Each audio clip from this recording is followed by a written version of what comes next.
ኑስ ኮፊያችንን ልንጠጣ ነው ለኔና ለጓደኛዬ። ዛሬ ቅዳሜ ነው እንግዲህ ከእንግዳ ጋር ነው እያሳለፍኩኝ ያለሁት።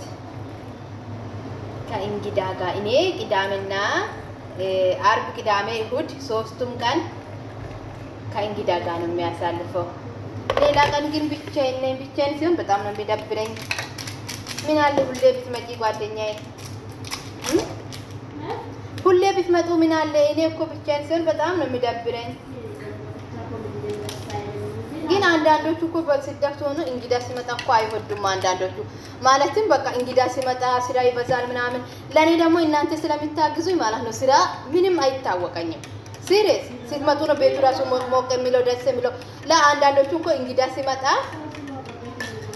ኑስ ኮፊያችን ፍቅር ነው። ኑስ ኮፊያችን በቃ እሱን ካልጠጣን አንችልም።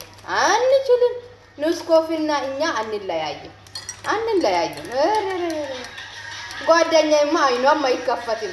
ኑስ ኮፊ ያገኘች የበዛፈን ከፈተች።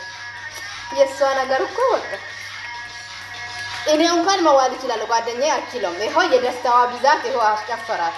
ጉድ አንቺ ኧረ ሴትዬ እንዳትመጣ ምን የማሳጅነው ብለን ሴትዬ እንዳትመጣ እንጂ አይደለም።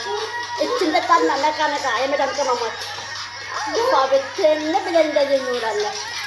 ጊዜያችን የምናሳልፈው በእንደዚያ ላይ መንገድ። እቺ በጣም ምርጥ የሞለት ጓደኛ ናት።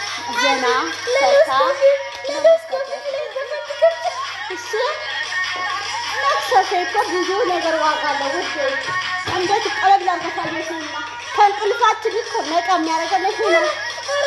ቀላል ታደርጋለች እንዴ ስትጠጡ ቀሎ ታየች ሊመችሽ። በነገራችን ላይ ጓደኛዬ እንኳን እንደናቆየሽ ናፍቀሽኝ ነበረ። ለዛው እንደ ሞቅ እንዲያደርግ ሞቅ ነገር ቀመባል። ያንቺ ነገር ያለ እንዳይቀሰቅስ ይወጣኝ። ውዶችዬ እንዲህ ነው ዘና ፈታ ስለሚል በቃ እንዲህ ዘና ፈታ ብዬ ስለለመድኩኝ ማለት ነው። እንደዚህ እንግዳ ሲመጣ እኔ በጣም ነው ደስ የሚለኝ። ስራው ራሱ የማይከብደኝ እንጂ በጣም ተራሩጣችሁ ስለምታግዙኝ ነው ይመስለኛል። ምንም ለቃራ ነው ወጣ እንጂ ብቻ እኛ ደግሞ ትመጣ በጣም ነው የምንደሰተው። የሀገራችን ልጆች አበሻዎቹ እናገኛለን።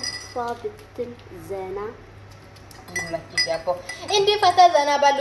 የመዳም ቅመሞች ለሁለት ሆናችሁ ለሶስት ሆናችሁ ሲሰሩ አንዳንዴ ሰማለሁ ትጣላላችሁ። እከሌ እንዲህ አለች፣ እከሌ እንዲህ አለች፣ በዚህ ወጣ በዚህ ገባ የሚደባደቡትም አሉ። አሁን በቀደም እዚህ በእኛ ጎረቤት ማለት ነው ሳይፈነካከቱ ነው የቀሩት። አንዷ የጅማ ልጅ ናትና